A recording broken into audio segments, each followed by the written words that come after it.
Pada tahun 1849, terjadi peperangan besar antara kerajaan Klungkung yang dipimpin oleh Ide Dewa Agung Istri Khania dengan kolonial Belanda yang dikenal dengan nama Perang Kusambe.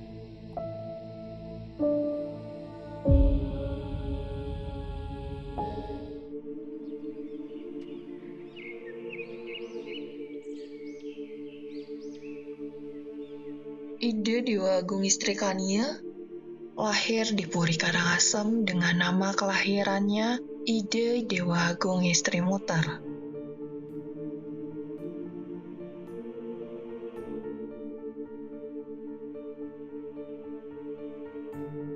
Ayahnya adalah Ide Dewa Agung Putra dan ibunya berasal dari Karangasem bernama I Gusti Ayu Karang.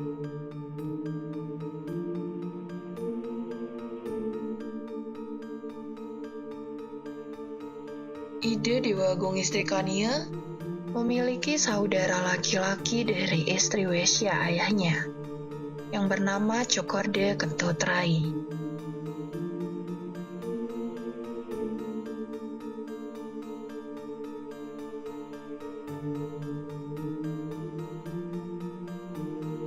Ide Dewa Agung Istri Khania tumbuh dengan parah cantik, cerdas, dan lincah.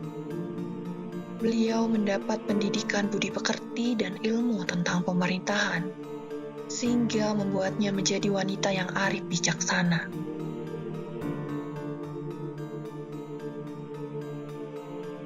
Beliau juga menguasai ilmu keprajuritan.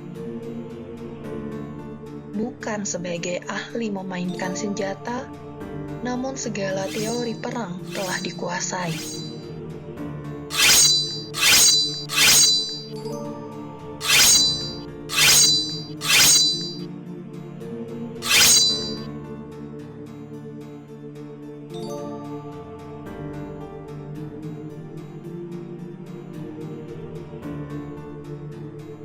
Setelah dianggap pantas, Ide Dewa Agung Istri Khania akhirnya diangkat menjadi putri mahkota.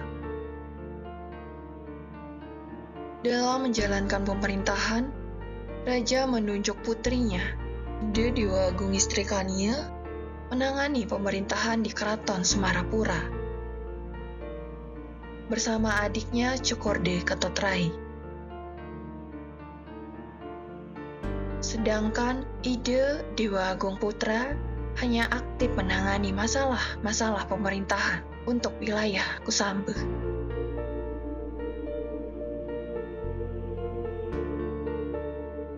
Peran Ide Dewa Agung Istri Khania dalam bidang sastra kidung juga sangat menonjol pada zamannya.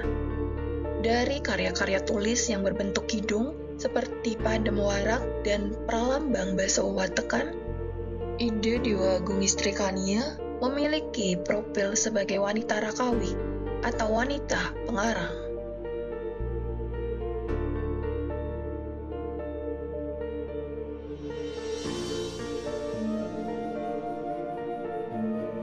Setelah Ide Dewa Agung Putra meninggal dunia di Blackpen pada tahun 1809, secara resmi yang dinobatkan sebagai penggantinya adalah putrinya sendiri, Ide Dewa Agung Istri Khania.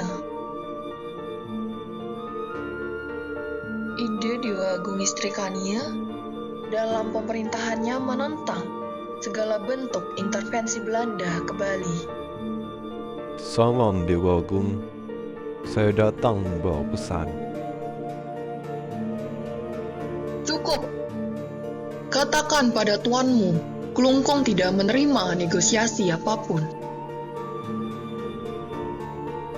Oleh birokrat kolonial Belanda, Ide Dewa Agung Istri Khania dilukiskan sebagai seorang wanita yang berjiwa lelaki dengan watak keras kepala dan berhati baja, sehingga beliau dijuluki sebagai seorang wanita besi.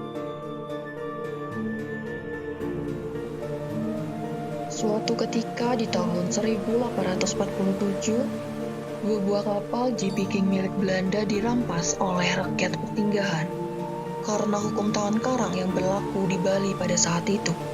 Hei, bukankah itu kapal asing? Ya, mereka telah melanggar undang garam. Tidak bisa dibiarkan. Akibat perampasan itu, Belanda mengirim utusan untuk menyatakan protes dan minta ganti rugi. Apa maksud kedatangan Anda? Saya ingin bertemu di Wagung. Namun, ide Dewa Agung menolak untuk melayani utusan tersebut. Permusuhan terbuka semakin jelas nampak pada tahun 1848.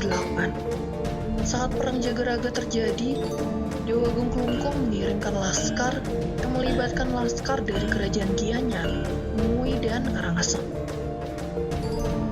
Ikutsertaan Klungkung dalam perang ini diketahui oleh Belanda.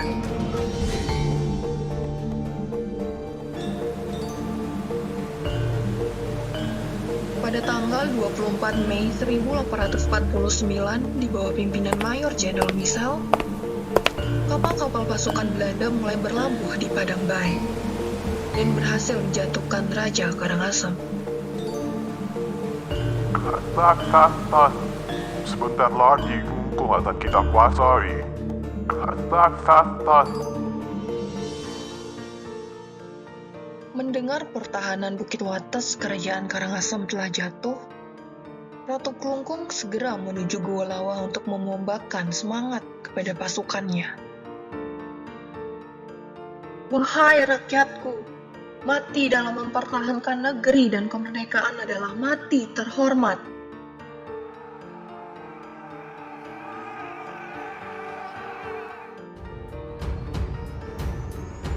Pukul 8 pagi, akhirnya pasukan Belanda tiba di Gua Lawa dengan jarak 300 meter dari pusat pertahanan Klungkung.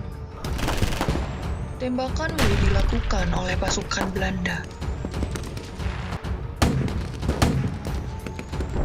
Keris, pedang, dan tombak pasukan Klungkung tidak dapat difungsikan. Akhirnya Gua Lawa dikuasai oleh Belanda, dan pasukan Klungkung yang masih bertahan mundur ke Kusambu.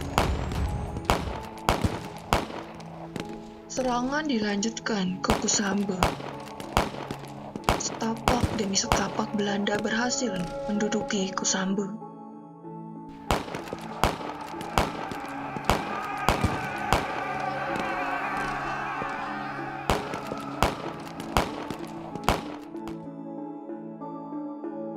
Jarum jam sudah menunjukkan pukul 3 sore.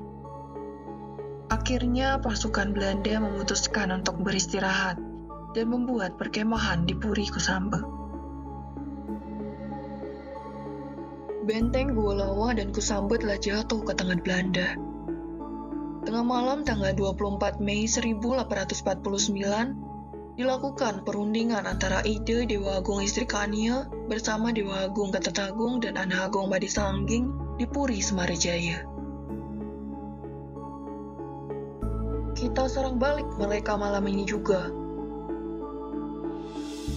Itu tidak mungkin, Ibunda Ratu. Bahaya untuk pasukan kita. Kita hanya akan menyelundupkan beberapa puluh prajurit untuk membunuh sebanyak mungkin pasukan Belanda. Kalau demikian, sekarang hamba akan memimpin pasukan mata-mata ke sana. Baiklah, saya akan menyusul dengan pasukan siap mati. Dini hari pukul 3, pasukan Klungkung telah sampai di barat Puri dan mulai menyerang perkemahan. Mayor Jenderal Michel yang berdiri di depan Puri tidak bisa membedakan pasukannya sendiri karena gelap gulita. Peluru cahaya ditembakkan ke atas. Seketika perkemahan menjadi terang dan posisi Mayor Jenderal Michel nampak jelas. Pasukan Klungkung menembakkan pusaka Kislise Narataka ke arah Mayor Jenderal Michel dan mengenai paha kanannya hingga hancur. Mayor Jenderal Michel pada akhirnya tidak dapat tertolong. Gugurnya Mayor Jenderal Michel dalam perang ini membawa kemenangan moral bagi kerajaan Klungkung.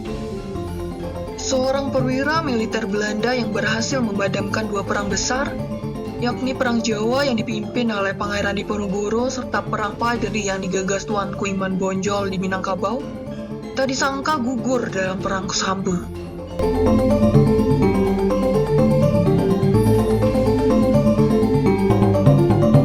Pemerintah Kabupaten Klungkung dan Puri Klungkung mendirikan patung Ida Dewa Agung Istri Kania di Kecamatan Dawan sebagai wujud penghormatan dan mengenang perjuangan beliau sebagai pejuang wanita yang berani membela kebenaran dan keadilan, cinta tanah air, pantang menyerah, religius, beretika, berwibawa, patriotik, dan memiliki solidaritas yang tinggi.